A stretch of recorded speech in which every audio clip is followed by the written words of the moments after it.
Shalom, salam sejahtera bagi kita semua. Kita bersyukur kita sudah ada di bulan Februari minggu ketiga tahun 2001. Mari kita siapkan hati kita untuk beribadah. Kita saat teduh sejenak. Amin.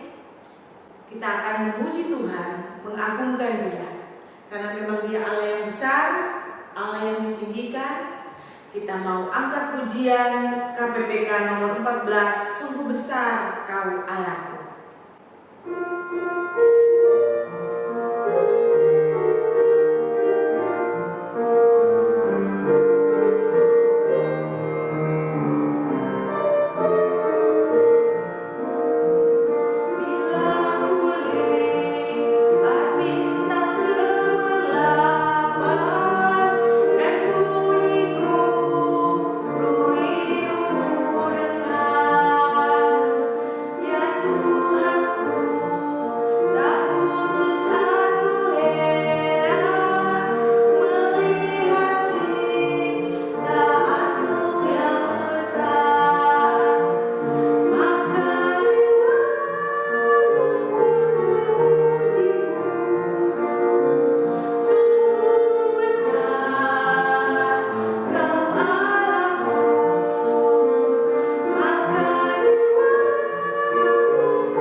Kebaktian kita berlangsung dalam nama Bapa, Anak, dan Roh Kudus.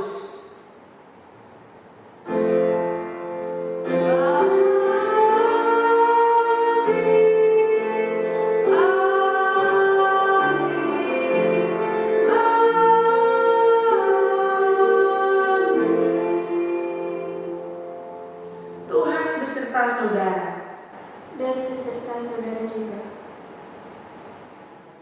Kata pembuka terambil di dalam Mazmur pasal 96 ayat 3 sampai ayat yang keempat. Ceritakanlah kemuliaannya di antara bangsa-bangsa dan perbuatan-perbuatan yang ajaib di antara segala suku bangsa. Sebab Tuhan Maha Besar dan terpuji sangat. Ia lebih dahsyat daripada segala Allah.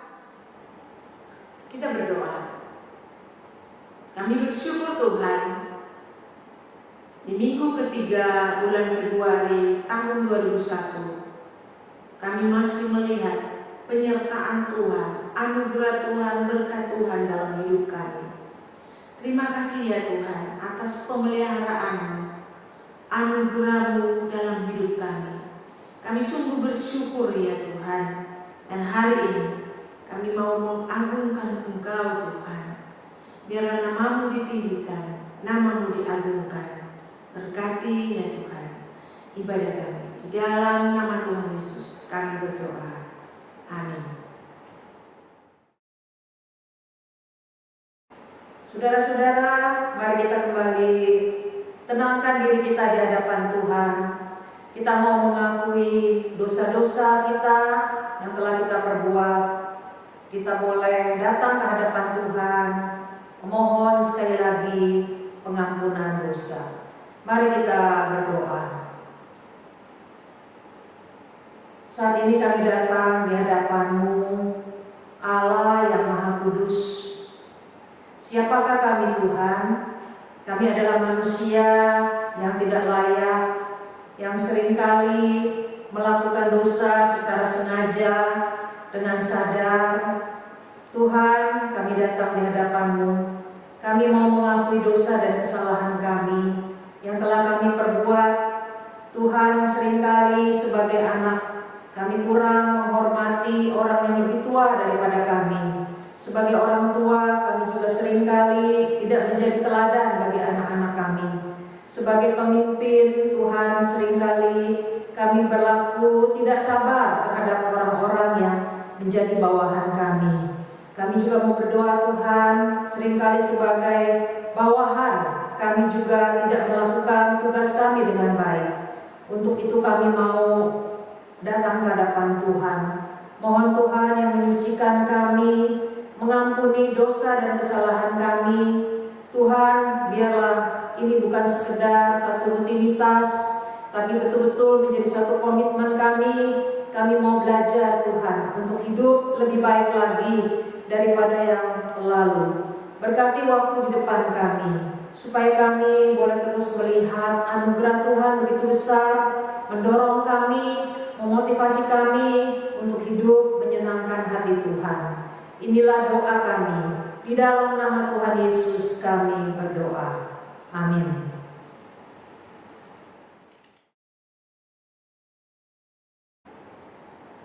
Berita anugerah terambil di dalam Yesaya 41 ayat yang ke-10. Janganlah takut, sebab aku menyertai engkau. Janganlah bimbang, sebab aku ini Allah. Aku akan meneguhkan, bahkan akan menolong engkau. Aku akan memegang engkau dengan tanganku yang membawa kemenangan. Demikian berita anugerah dari Allah. Syukur kepada Allah. Kita akan mendengarkan firman Tuhan hari ini. Firman Tuhan akan disampaikan oleh Pendeta Melisa Sugi Harmanto. Sebelum itu, kita akan mengangkat pujian. Ku ada sebab anugerah.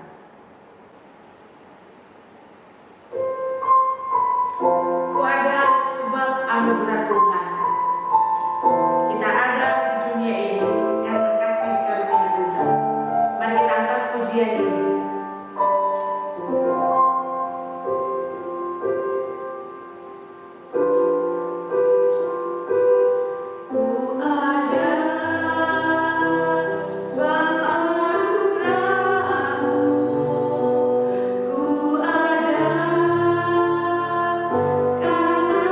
Kasih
firman Tuhan, mari sekali lagi kita masuk di dalam doa. Mohon sekali lagi Roh Kudus, Roh yang memberikan inspirasi kepada para penulis, Roh Kudus juga memberikan kepada kita firman Tuhan sebagai pedoman di dalam hidup kita. Mari kita berdoa. Kami datang di hadapan-Mu, mohon sekali lagi terangi hati dan pikiran kami, supaya kami boleh mengerti apa yang kami renungkan. Tuhan juga berikan kepada kami kekuatan, supaya setelah kami mendengarkannya, kami mendapatkan anugerah, kami mendapatkan pertolongan Tuhan untuk melakukan firman-Mu. Kami tidak ingin hanya menjadi orang yang hanya pandai mendengar, tapi tidak melakukan. Tuhan, sudah banyak kebenaran-Mu yang sudah kami mengerti, tapi masih begitu sedikit yang kami lakukan di dalam hidup kami.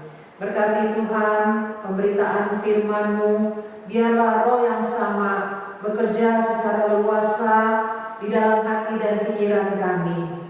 Bukakan Tuhan pengertian kami, sehingga kami juga boleh menerapkan firman-Mu di dalam pergumulan kami masing-masing. Inilah doa kami, di dalam nama Tuhan Yesus Kristus kami berdoa. Amin.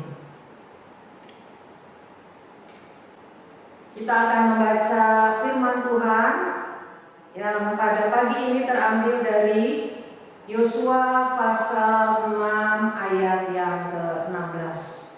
Yosua pasal 6 ayat yang ke-16. Lalu pada ketujuh kalinya, ketika para imam meniup sangkakala, berkatalah Yosua kepada bangsa itu, bersoraklah sebab Tuhan telah menyerahkan kota ini kepadamu. Demikianlah firman Tuhan. Berbahagialah mereka yang mendengarkan firman Allah dan yang memeliharanya. Haleluya.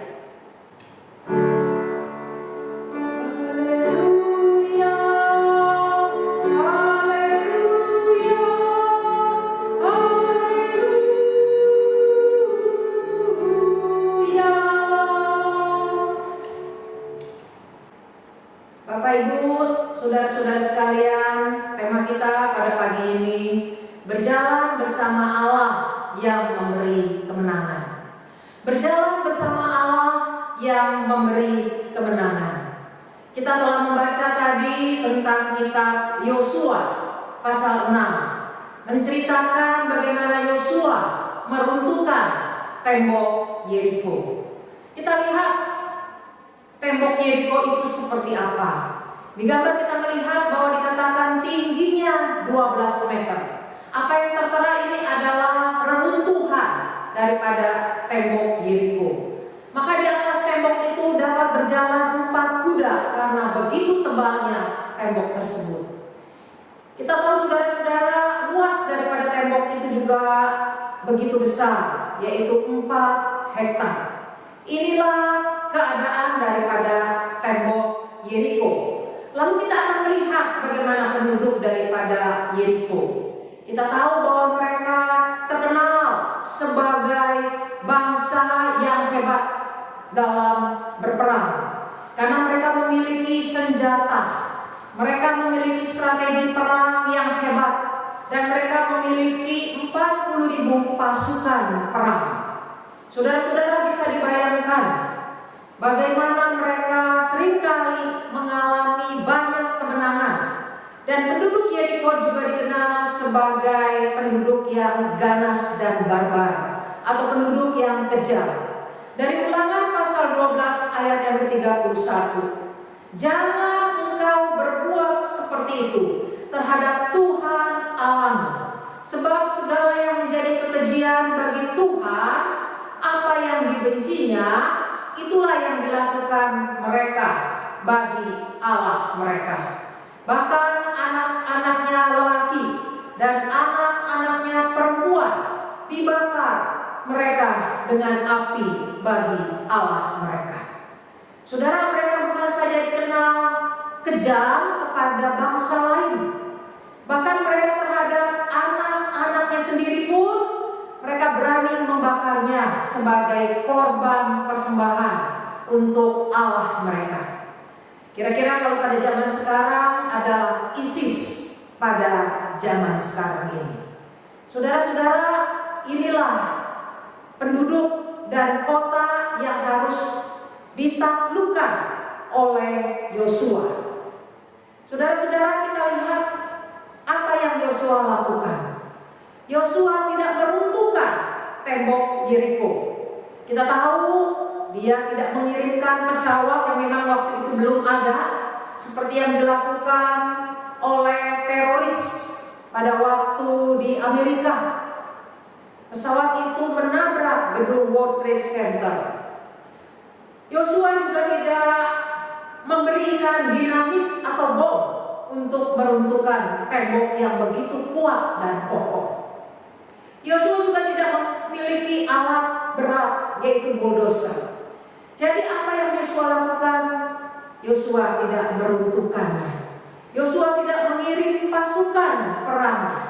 Jadi kita lihat bagaimana tembok yang begitu besar, yang terkenal dengan pasukan perangnya yang begitu hebat, membuat rajanya pada hari itu gemetar. Kenapa? Karena tembok mereka roboh. Lalu siapa yang melakukannya? Saudara, tidak lain adalah Allah yang melakukannya. Siapa yang merobohkan tembok Yeriko? Allah yang melakukannya, bukan bangsa Israel. Kita lihat bahwa Allah yang melakukannya. Saudara-saudara, kalau Allah meruntuhkan tembok Yeriko, Allah pun juga ingin melakukan hal yang sama dalam hidup kita. Dalam hidup kita seringkali ada benteng-benteng, seringkali ada tembok-tembok. Allah pun juga ingin kita meruntuhkannya. Apa itu benteng dalam hidup kita? Dia bukan berupa bangunan yang begitu kuat seperti benteng di Kanaan, yaitu tembok Yeriko yang merupakan benteng daripada bangsa Kanaan. Tapi kita lihat Paulus mengatakannya di dalam 2 Korintus 10 ayat 4 dan ayat yang ke-5.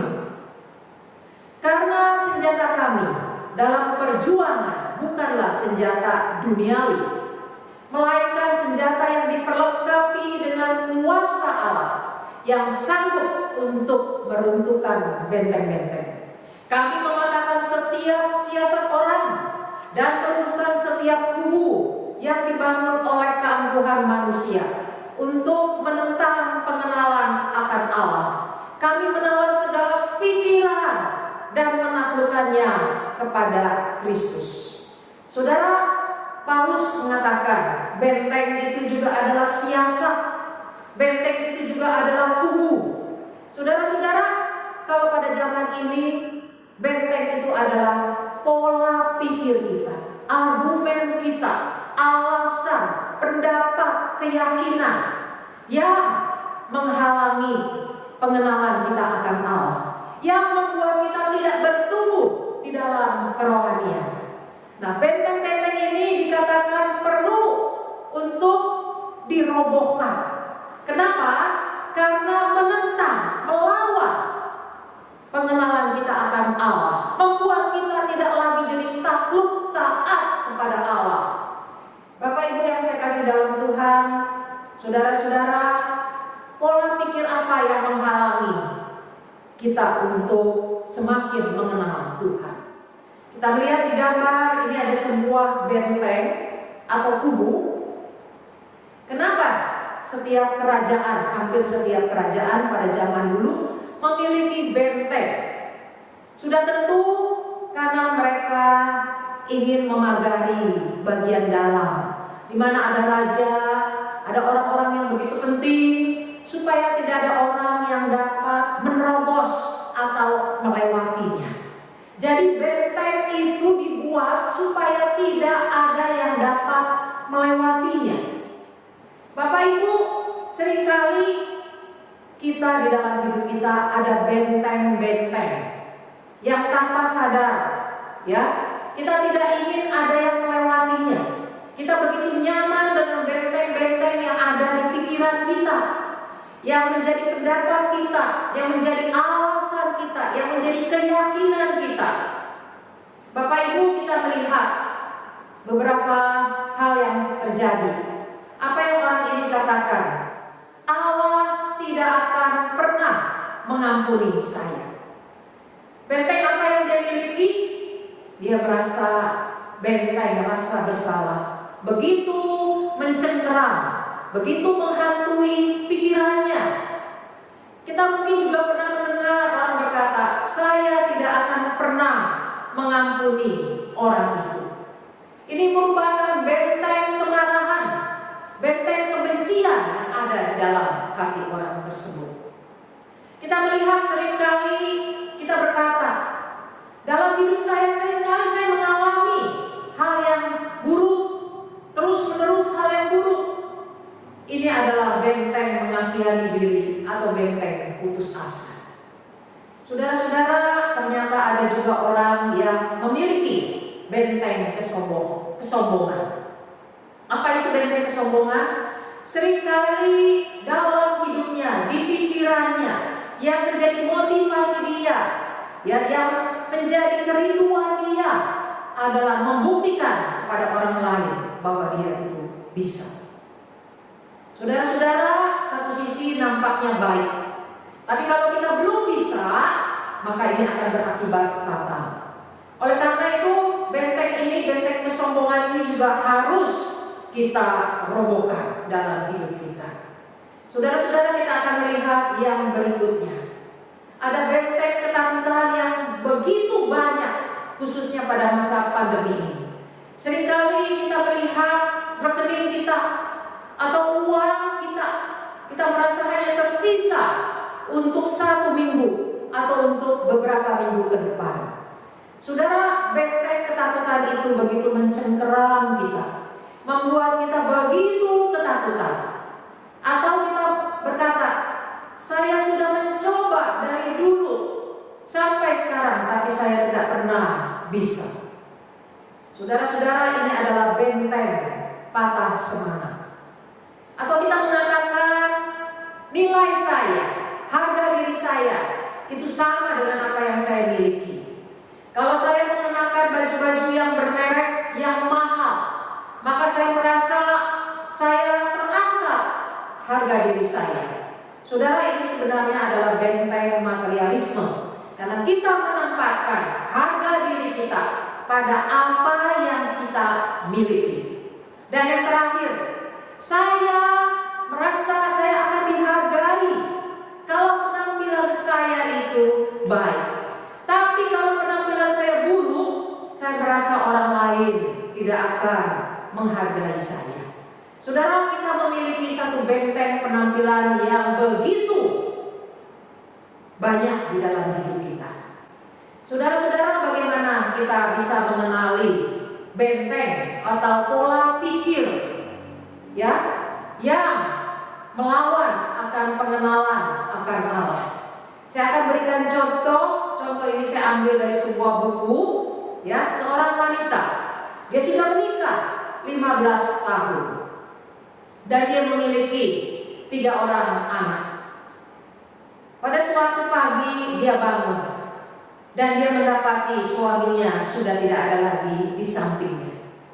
Dia mendapati ada secarik catatan, ya, sebagai orang barat ada catatan di sampingnya. Lalu suaminya menulis bahwa dia sudah pergi dengan wanita lain.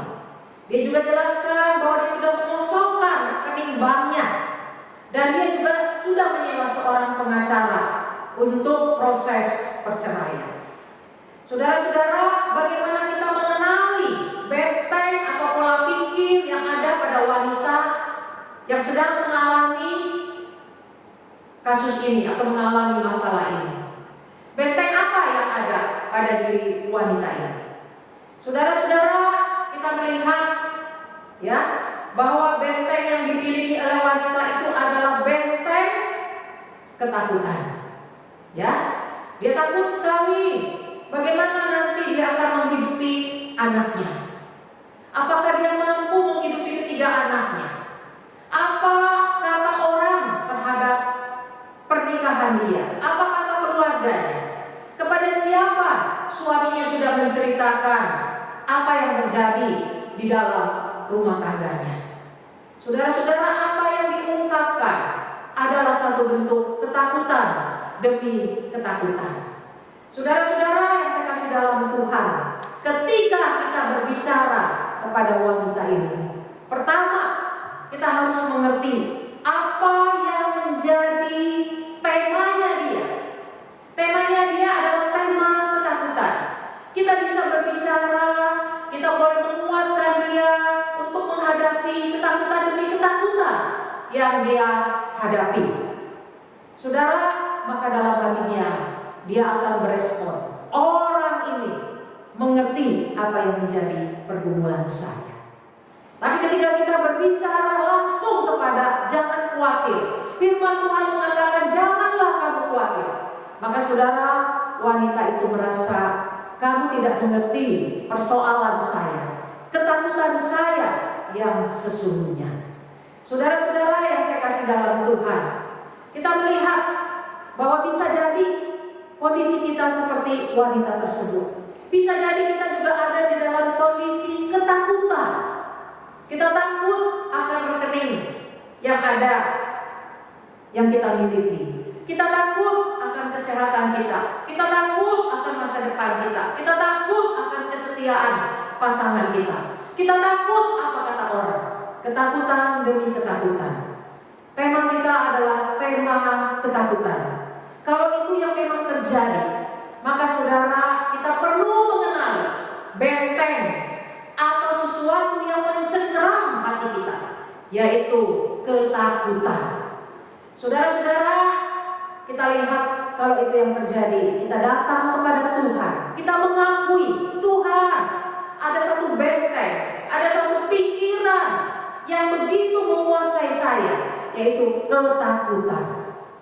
Saudara-saudara yang saya kasih dalam Tuhan, mengapa Paulus menyebut pikiran itu menghalangi pengenalan akan Allah? Pola pikir kita, argumen kita, keyakinan kita, pendapat kita, alasan kita yang salah bisa menghalangi pengenalan kita akan Allah. Dalam Roma 1 ayat 21, sebab sekalipun mereka mengenal Allah, mereka tidak memuliakan Dia sebagai Allah atau mengucap syukur kepadanya. Sebaliknya, pikiran mereka menjadi sia-sia dan hati mereka yang bodoh menjadi gelap. Saudara, Paulus menulis surat Roma ini kepada anak-anak Tuhan, pada orang Kristen, orang yang sudah mengenal Allah. Jadi kita lihat mereka mempunyai pikiran, ya, tapi pikiran itu membuat mereka tidak bisa mengenal Allah. Kenapa? Dikatakan pikiran mereka itu menjadi sia-sia. Apa yang membuat pikiran seorang Kristen menjadi sia-sia? Saudara-saudara, kita tahu bahwa kejatuhan kita di dalam dosa membuat kita akhirnya menjadi buta secara rohani. Mata kita secara jasmani tidak buta, tapi rohani kita setelah kejatuhan kita di dalam dosa membuat kita buta secara rohani, membuat kita seringkali salah di dalam menilai akan diri kita sendiri. Seringkali kita tertipu, seringkali kita memakai berbagai-bagai topeng di dalam hidup kita. Saudara, itu kita lakukan tanpa kita sadari, ya.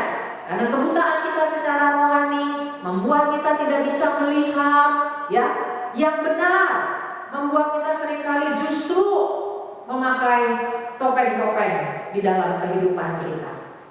Saudara-saudara, untuk kita bisa mengalami kemenangan bersama dengan Allah, tadi kita sudah tahu bahwa kita perlu mengetahui pola pikir, ya, yang keliru yang ada pada kita.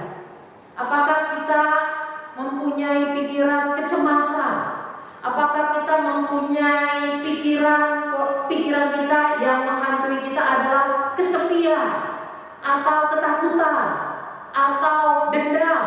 dan sebagainya.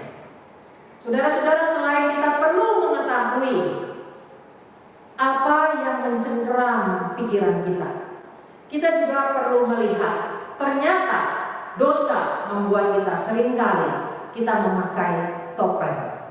Saya akan mengungkap 3 hal tentang topeng yang seringkali tanpa sadar kita kenakan. Yang pertama yaitu topeng sebagai korban dosa orang lain. Di dalam Matius 7 ayat yang ketiga, mengapakah engkau melihat selumbar di mata saudaramu, sedangkan balok di dalam matamu tidak engkau ketahui? Saudara, selumbar di mata orang lain, kesalahan kecil, kita bisa melihatnya. Tapi balok, sesuatu yang begitu besar, kesalahan yang juga kita lakukan begitu besar, kita tidak mengetahuinya. Saudara, seringkali kita melihat bahwa saya ini adalah korban orang lain, ya. Karena kesalahan orang lain, dosa orang lain, maka saya adalah korban. Saudara-saudara, tapi kita tidak melihat diri kita bahwa kita juga adalah orang berdosa. Tapi yang kita lihat adalah kelakuan orang itu yang membuat saya akhirnya menjadi menderita. Jadi saudara, begitu enak sekali ya, banyak orang menikmati role victim ini, khususnya remaja. Kenapa? Bukan cuma remaja, ada juga orang-orang yang sudah dewasa pun memainkan role victim. Kenapa? Ya, mungkin mereka merasa mereka adalah korban dosa daripada pasangannya, anaknya, atau orang tuanya. Mereka memainkan dosa ini adalah korban, sehingga dengan demikian dia bisa mendapatkan banyak perhatian. Teman-temannya akan memperhatikan dia dan dia mendapatkan belas kasihan. Dan yang lebih enak lagi, dia tidak dituntut untuk berubah karena dia adalah korban. Yang perlu dituntut adalah si pelaku.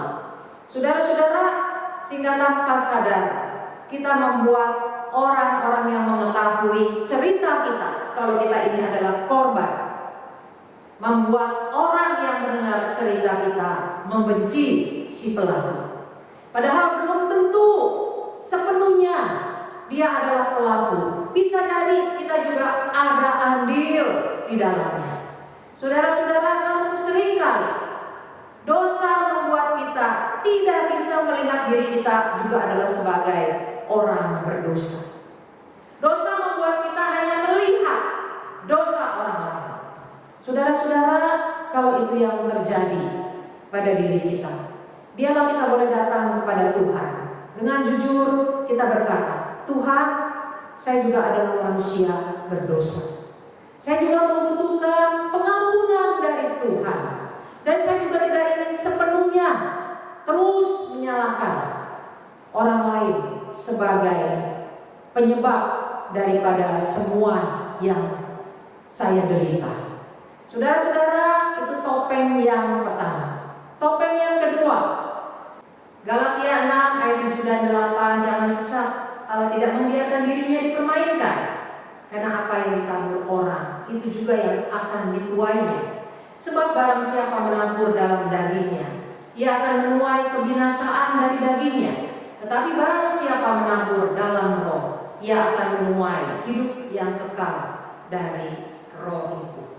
Saudara-saudara, kita sebagai manusia yang berdosa cenderung melihat kesulitan, persoalan itu dari Allah. Ya, memang Allah bisa mengizinkan kita mengalami kesulitan. Tapi orang yang mengenakan topeng pencobaan dan ujian, dia tidak melihat hal-hal yang dia panen, hal-hal yang dia tuai itu adalah hasil dari yang dia tabur. Dia tidak melihat itu, tapi segala kesulitan dia anggap itu adalah dari Allah, sehingga dia memandang Allah sebagai Allah yang tidak adil. Allah memilih dia untuk mengalami begitu banyak pencobaan dan ujian. Saudara-saudara, dia tidak melihat bahwa segala kesukaran, persoalan di dalam hidupnya itu adalah karena perbuatannya, karena apa yang dia tabur selama ini sehingga dia harus menuai daripada perbuatannya itu. Saudara-saudara, dia juga seringkali mengatakan bahwa Allah tidak menolong saya untuk keluar daripada kesulitan saya. Dia tidak menerima itu sebagai konsekuensi logis dari perbuatannya yang selama ini dia sudah tabur, sehingga dia harus menuainya. Seharusnya dia datang kepada Tuhan. Tuhan, ampunilah saya. Tolong beri saya kekuatan untuk saya bisa menghadapi apa yang harus saya tuai. Saudara-saudara yang saya kasih dalam Tuhan, kalau ini yang terjadi di dalam hidup kita, biarlah kita juga boleh datang kepada Tuhan, mohon anugerah Tuhan. Percaya, sekalipun kita pernah melakukan kesalahan, pernah menabur hal-hal yang tidak baik, tapi ketika kita datang kepada Tuhan, mohon sekali lagi pengampunannya, Tuhan akan memberikan kita anugerah, sehingga kita boleh menghadapi hal-hal yang harus kita tuai dengan bersandar kepada Tuhan. Saudara-saudara, hal yang ketiga yang terakhir yang kita perlu belajar yaitu tentang topeng kebutuhan. Yakobus 1 ayat 14 hingga yang ke-15. Tetapi tiap-tiap orang dicobai oleh keinginannya sendiri, karena ia diseret dan dipikat olehnya. Dan apabila keinginan itu telah dibuahi, ia melahirkan dosa. Dan apabila dosa itu sudah matang, ia melahirkan maut. Saudara, ayat ini berbicara tentang apa? Bahwa seringkali kita itu dicobai oleh keinginan kita, kebutuhan kita. Kita merasa kita butuh dihargai oleh orang lain, oleh anak atau pasangan kita. Saudara-saudara, kita melihat bahwa kebutuhan itu sebagai hal yang wajar. Tapi saudara, kita tidak melihat ketika keinginan itu berubah menjadi satu tuntutan yang tersembunyi. Ya, saudara, tuntutan yang tersembunyi artinya apa? Tuntutan itu menunjukkan, ya, kita akan melakukan segala cara untuk mendapatkan apa yang kita anggap kebutuhan, keinginan kita. Kita merasa tuntutan itu harus kita dapatkan. Tuntutan dihargai oleh anak, oleh pasangan, oleh bawahan, oleh siapapun. Bahkan yang kita lakukan adalah kita mengancam, ya, seperti yang ada di dalam gambar ini. Bagaimana orang tua itu mengancam ketika dia merasa apa yang dia inginkan, yang dia rasa dia butuhkan, anak harus lakukan, tidak dilakukan. Yang berikutnya kita juga melihat bagaimana topeng kebutuhan itu membuat anak-anak juga bisa melakukannya. Bukan hanya orang dewasa, tapi anak-anak juga bisa melakukannya. Ketika dia butuh sesuatu, apakah HP atau apa yang dia sukai, tapi orang tua tidak bisa memberikan kebutuhan, keinginannya, yang akhirnya berubah menjadi satu tuntutan yang tersembunyi, yang dia minta orang tua untuk penuhi. Ketika orang tua tidak memenuhinya, maka dia mulai mengancam, tidak mau sekolah dan sebagainya. Begitu juga pasangan terhadap pasangannya, sehingga ada kalanya terjadi KDRT karena kita menganggap ini tuntutan yang harus diterapkan kepada pasangan kita. Tuntutan itu sudah berubah menjadi sesuatu yang begitu menguasai hati kita. Kita tidak lagi memikirkan konsekuensi atau resiko daripada perbuatan kita. Di hati kita yang ada adalah tuntutan kita harus kita dapatkan. Saudara-saudara, apa akibatnya? Sesungguhnya kita hanya menginginkan kebutuhan kita yang sudah berubah menjadi keinginan, dan tuntutan yang tersembunyi itu kita dapatkan. Akhirnya kita tidak lagi melibatkan Tuhan di dalam hidup kita. Yang kita tekankan, kamu harus penuhi tuntutan saya ini. Saudara-saudara yang saya kasih dalam Tuhan, biarlah sekali lagi Tuhan menolong kita untuk kita mengerti topeng-topeng apa yang mungkin ada di dalam hidup kita sebagai orang percaya. Kita harus datang ke hadapan Tuhan dengan jujur dan kita mohon Tuhan kembali menyingkapkannya dengan pertolongan Roh Kudus. Pada khotbah berikutnya saya akan memberikan lanjutan daripada khotbah pada hari ini. Saudara-saudara, biarlah sekali lagi kita boleh mengenali benteng atau pola pikir yang keliru yang membuat kita tidak bertumbuh secara rohani. Dengan cara apa? Kita mengenali topeng-topeng yang ada di dalam hidup kita.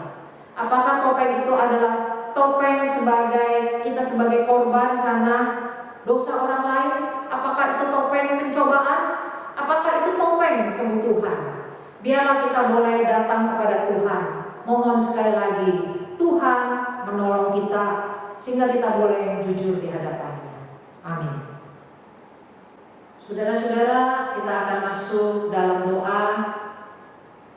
Mari kita berdoa juga untuk yang berulang tahun. Doakan juga untuk bangsa dan negara. Bapa di surga, pagi ini kami sudah mendengar firman-Mu. Biarlah ya Tuhan, kami juga boleh mengalami kemenangan bersama dengan Tuhan. Hidup kami bukan hidup yang dikuasai oleh keputusasaan. Kami tidak ingin melihat masalah kami lebih besar daripada Engkau. Tuhan, seringkali di dalam hidup kami tanpa kami sadari ada benteng, ada pola pikir, ada argumen, ada alasan, ada keyakinan, pendapat yang keliru, yang terus kami pertahankan. Tuhan, biarlah Engkau yang membukakannya. Kami juga tanpa kami sadari, kami banyak mengenakan topeng di dalam hidup kami yang membuat kami ya Tuhan tidak lagi bisa berjalan dengan seturut firman-Mu. Tuhan, kebutaan rohani telah kami miliki sejak kami jatuh di dalam dosa. Biarlah kami boleh senantiasa mau datang ke hadapan Tuhan, terbuka untuk dikoreksi, terbuka sadar bahwa kami manusia yang lemah, butuh untuk mendapatkan petunjuk daripada firman-Mu. Kami tidak menjadi marah ketika orang lain juga memberitahu apa yang menjadi topeng kami. Tuhan, kami serahkan sekali lagi kebenaran-Mu. Biarlah ya Tuhan, Engkau yang terus tumbuhkan pengenalan kami akan Tuhan. Kami tidak menentang akan kebenaran firman-Mu. Kami tidak berusaha untuk melawan Engkau. Ketika ada hal-hal yang salah di dalam hidup kami, biarlah Tuhan kami mohon ampun. Kalau kami seringkali merasa sebagai korban, Tuhan tolong kami. Kami juga seringkali merasa bahwa semua itu karena pencobaan dan ujian dari Tuhan. Kami tidak menerima konsekuensi logis daripada perbuatan kami. Tuhan, ampunilah kami. Kami juga mau berdoa ya Tuhan, kiranya Engkau menolong kami supaya kebutuhan kami boleh kami senantiasa bawa ke hadapan Tuhan. Kami tidak berusaha dengan segala cara, bahkan dengan hal-hal yang melanggar firman-Mu sehingga membuat kami berdosa di hadapan Tuhan. Tuhan, pagi ini kami juga mau berdoa untuk saudara-saudara kami yang berulang tahun. Berkati Tuhan Abel, untuk Yolanda dan Ibu Hana. Terima kasih mereka sejauh ini setia kepada Tuhan. Mereka telah menjadi anak-anak Tuhan. Biarlah Tuhan dimanapun mereka berada, mereka tetap hidupnya mau menjadi berkat bagi orang lain. Kesehatannya Tuhan juga berkati. Segala kebutuhannya Tuhan juga tahu, Tuhan yang mencukupkan. Tuhan, kami berdoa juga buat pemerintah kami yang sebentar lagi akan memberikan vaksin kepada masyarakat. Biarlah ini juga boleh berjalan dengan baik. Tuhan, kami rindu negara kami boleh pulih secara kesehatan sehingga ekonomi kami juga beranjak menjadi baik. Berkati Tuhan sekali lagi pemerintah kami, khususnya Presiden bersama dengan para menteri. Kami juga mau berdoa Tuhan untuk segala pergumulan jemaat-Mu, baik untuk masalah keuangan, pekerjaan, bisnis di tengah-tengah pandemi. Tuhan, kami sungguh mohon, kuatkan Tuhan. Biarlah kami boleh melihat Engkau memelihara hidup kami Tuhan. Cukupkan Tuhan apa yang kami butuhkan. Kami mau serahkan Tuhan doa kami. Di dalam nama Tuhan Yesus Kristus kami berdoa. Amin. Kita sudah mendengarkan firman Tuhan. Saatnya kita akan mendengarkan kesaksian dari SMA Kristen Penabur 2.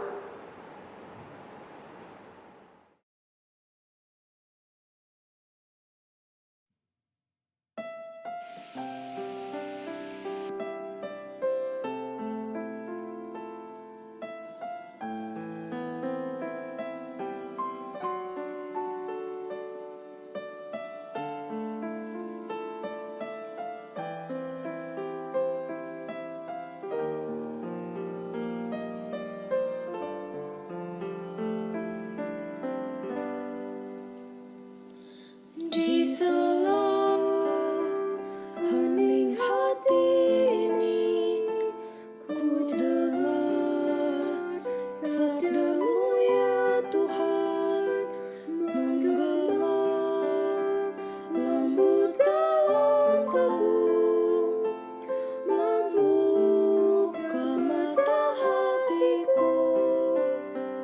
Ku ingin melangkah seturut sabda-Mu, agar ku selalu dekat denganmu. Kan ku wartakan sabda-Mu, Tuhan, ke seluruh penjuru dunia.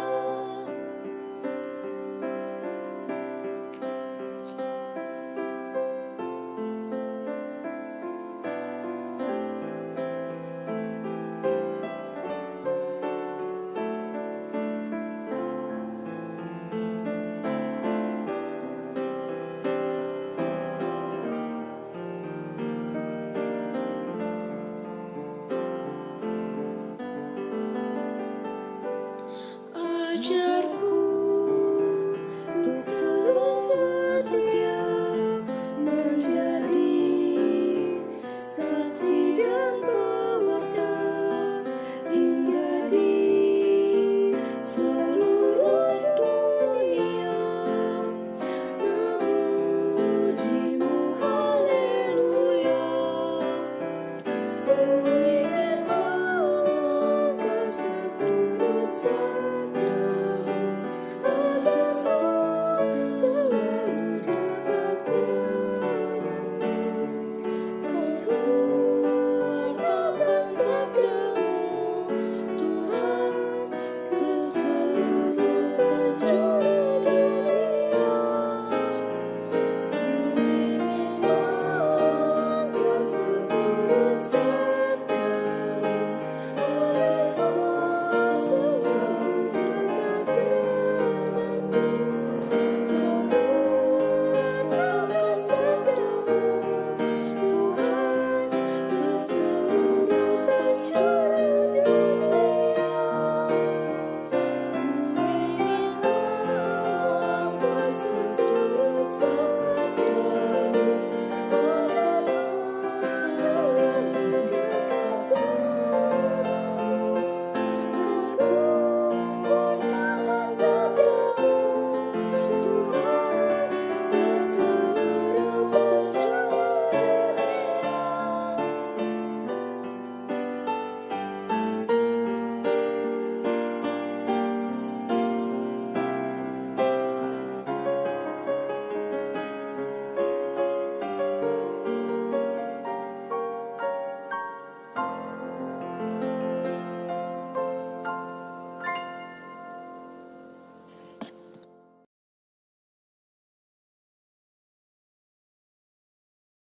Aku percaya kepada Allah, Bapa yang Maha Kuasa, Pencipta langit dan bumi, dan kepada Yesus Kristus, Anaknya yang tunggal Tuhan kita, yang dikandung daripada Roh Kudus, lahir dari anak darah Maria, yang menderita sengsara di bawah pemerintahan Pontius Pilatus, disalibkan, mati dan dikuburkan, turun ke dalam kerajaan maut, pada hari yang ketiga bangkit pula dari antara orang mati, naik ke surga, duduk di sebelah kanan Allah Bapa yang Maha Kuasa.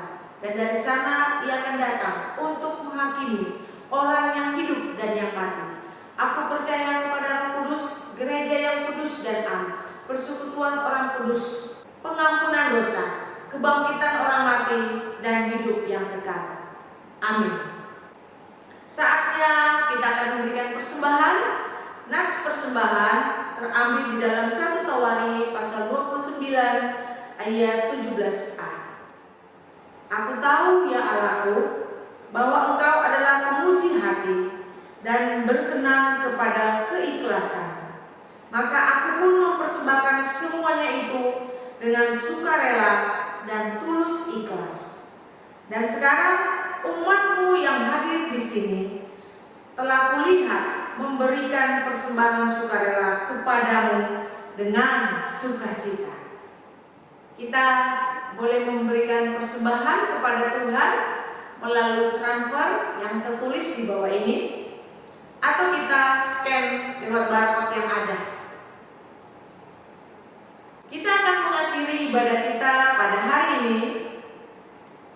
Doa berkat dan keputusan akan dipimpin oleh Pendeta Melisa Sugiharmanto. Sebelum itu kita akan mengangkat pujian KPPK nomor 328, Jiwaku Tenanglah.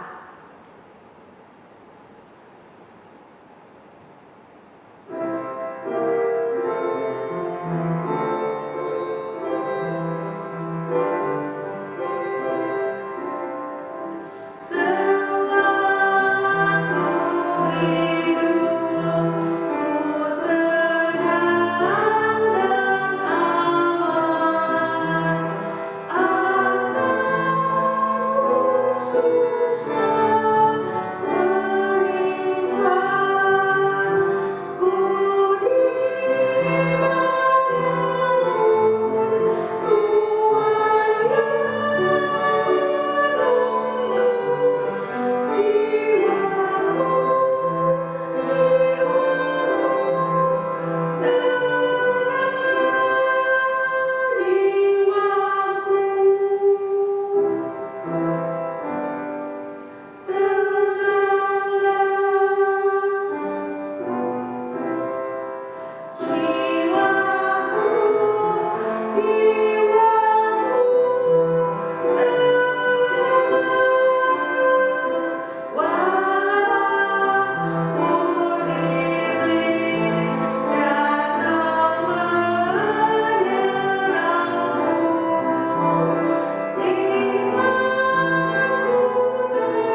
berkat Tuhan, kita mengarahkan hati dan pikiran kita kepada Tuhan, terimalah berkat Tuhan.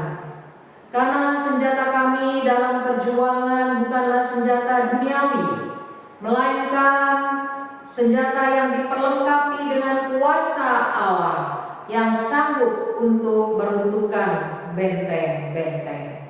Kasih karunia dari Tuhan Yesus Kristus, cinta kasih dari Allah Bapa, persekutuan kita dengan Allah Roh Kudus, beserta dengan saudara-saudara dari sekarang di tengah-tengah pandemi ini, bahkan sampai selama-lamanya, kita boleh merasakan kasih, kemurahan, pertolongan, pimpinan Tuhan di dalam hidup kita. Amin.